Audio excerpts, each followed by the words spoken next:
My parents were both pioneers. The values that my mum and dad raised us with were ones of commitment to never use leather, never eat animals, to live in harmony with our fellow creatures and Mother Earth.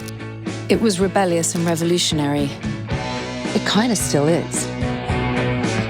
I set my team the task of creating a luxury bag with all the qualities and durability of leather, but without harming a single creature.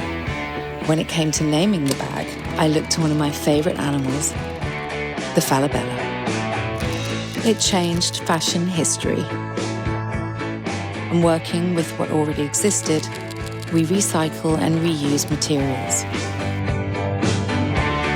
Ciao Stella. Ciao Stella. We use the finest, softest vegan alternatives.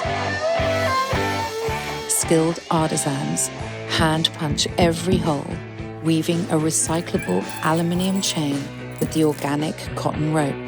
And even the lining gives a second life to ocean plastics.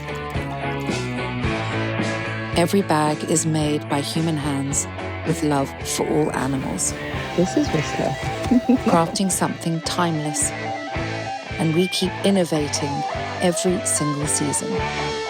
It's rock and roll, it's day to night, it's the first and only of its kind.